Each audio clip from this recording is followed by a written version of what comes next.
In our previous video, we have discussed about the topic path connected space, and we have solved one example also. Let us solve one more problem on this concept. Show that every indiscrete topological space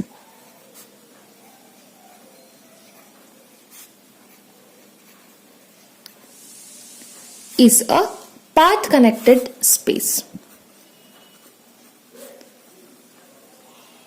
That is the property of path connected space to the topology which is indiscrete. So let us solve this. We need to consider an indiscrete topological space. I am considering capital X, which is an indiscrete topological space.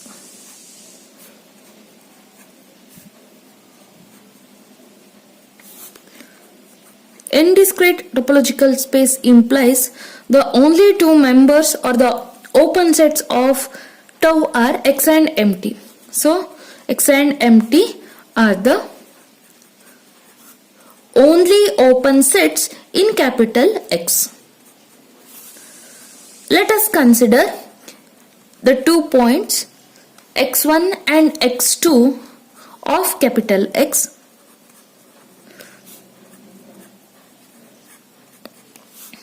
Now, for path connected space, we need to define a function. I am considering the function f from I to x as usual by f of x equal to, here x1 and x2 are the points. So x1 and x2, f of x equal to x1 if this x equal to 0 and this will be equal to x2 if x not equal to 0. Here whenever you are applying the value of x, that is, as you know, I be the interval that is called as unit interval 0 to 1, right? So if the value of x equal to 0, then f of x equal to x1, and if x value not equal to 0, then the function value will be x2.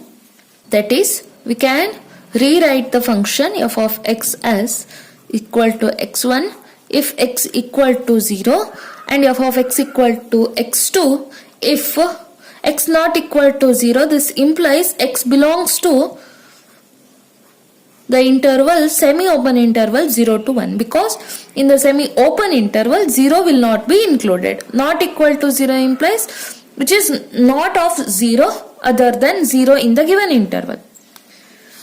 Now we need to show that f is continuous. So let's prove that. To prove the given function is continuous, we need to consider the open sets and its inverse. If you are considering an open set G, then if f inverse of G is also open, implies the given function f is continuous, right? So I am considering f inverse of the only two open sets are x and MT. So f inverse of x and f inverse of MT we need to consider. F inverse of x is I and f inverse of MT is MT. As you know, I, which is interval, is always an open set and MT is always again open set. Therefore we can conclude that the inverse image of every open set in capital X is an open set in I. Therefore f is continuous.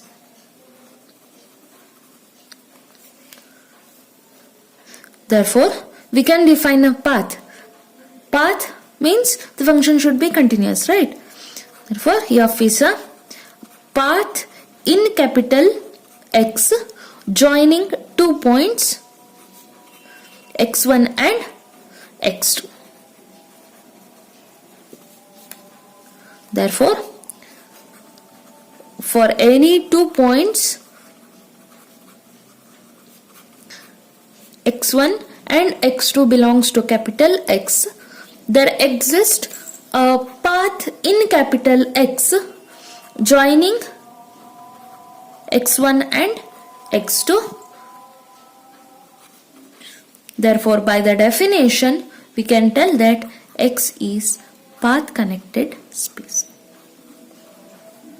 Hence, every indiscrete topological space is a path connected space. This proves the result.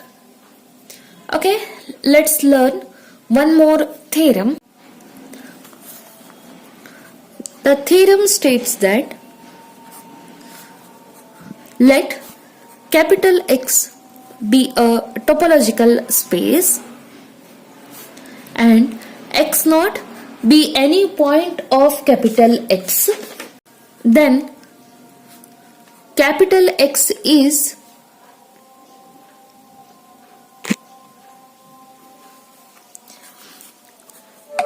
a path connected if and only if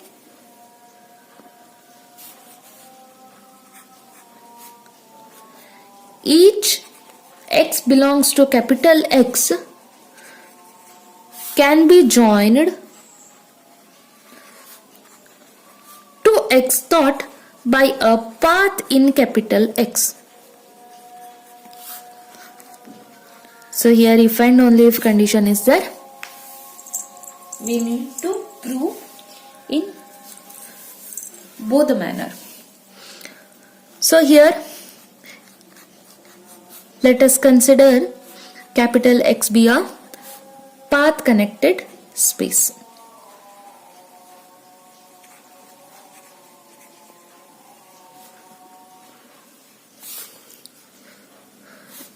And let's consider x not be any element of capital X. We need to prove for each x belongs to capital X, there exists a path in capital X joining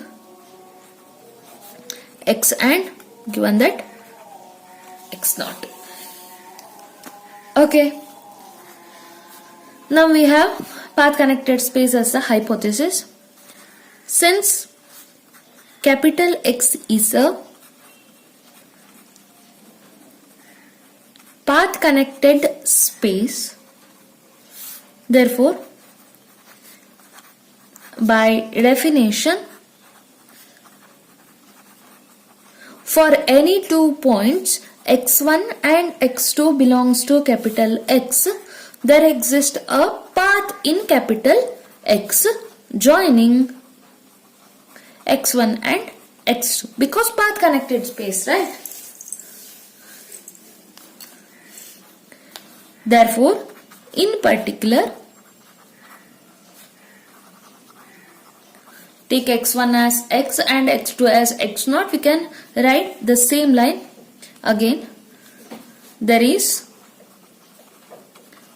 a path in capital X joining x and x0 for all x belongs to capital X.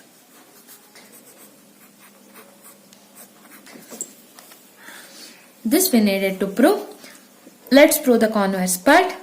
For this, we need to consider any point x0 belongs to capital X.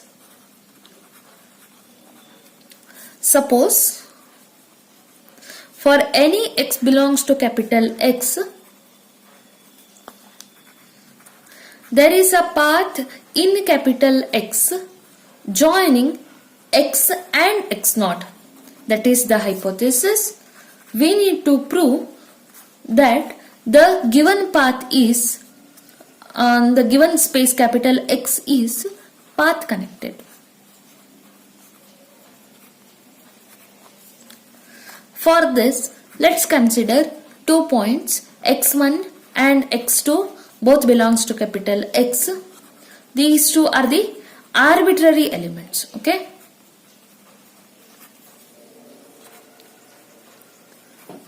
Then by hypothesis, there exists a path in capital X joining x1 and x2, that is a continuous path.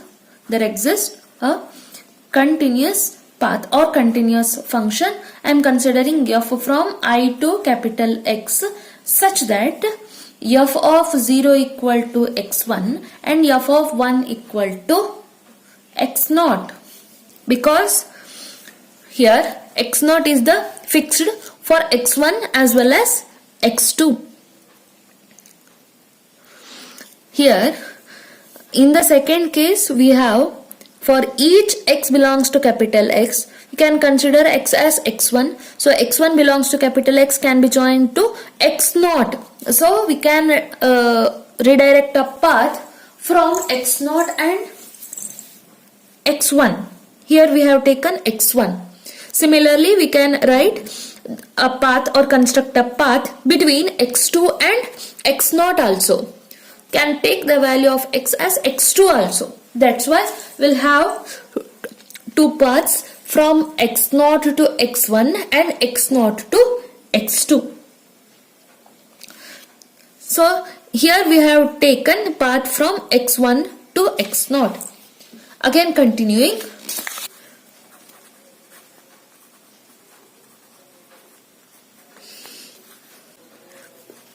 There will be a path in capital X joining x0 and x2. I think here should be x1 and x0. Okay.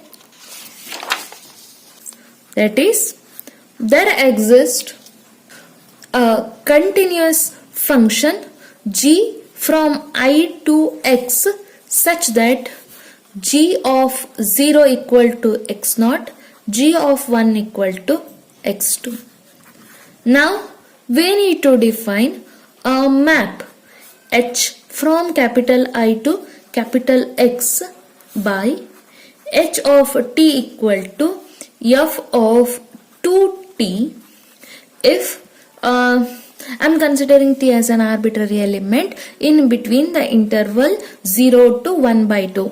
I am dividing the interval, unit interval 0 to 1 as 0 to 1 by 2 and 1 by 2 to 1. So the given function h of t, h is again a function from I to x, let t be an arbitrary element, is equal to f of 2t whenever the t element to t belongs to the interval 0 to 1 by 2, and this will be equal to g of 2t minus 1 if the t lies between 1 by 2 to 1.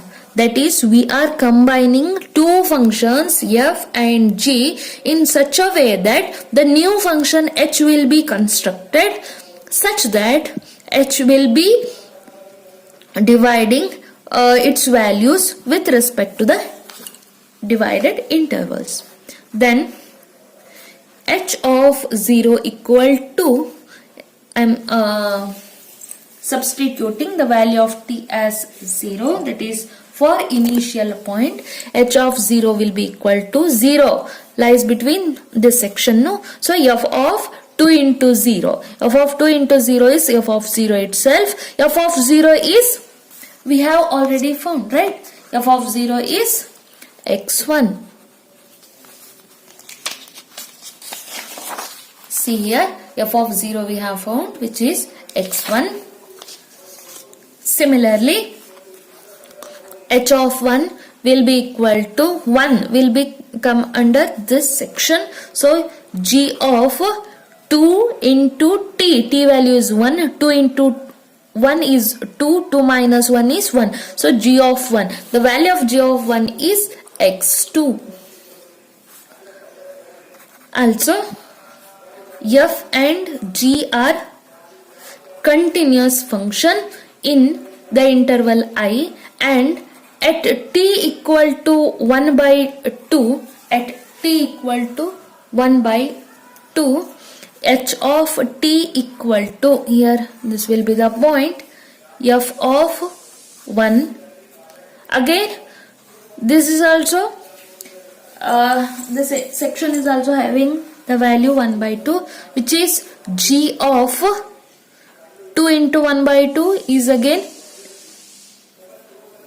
2 into 1 by 2 is 1, 1 minus 1 is 0, g of 0. F of 1 is, we have f of 1 equal to x naught, and g of 0 is equal to, similarly, which is also x naught itself. So both are equal to each other, implies h is continuous function in capital I. Here 0 to 1 by 2, 1. At the point 1 we have x2. Right? So this will be x1 and this will be x2, and this is a point x0. At this point the both functions f and g will combine. Therefore we got the continuous path between x1 and x2. Thus concluding, for any x1 and x2 belongs to capital X, there exists a continuous function h from capital I to x such that h of 0 equal to x1, h of 1 equal to x2. Therefore, h is a path in capital X running from x1 to x2. For any x1 and x2 belongs to capital X. Therefore, by definition, capital X is a path connected space.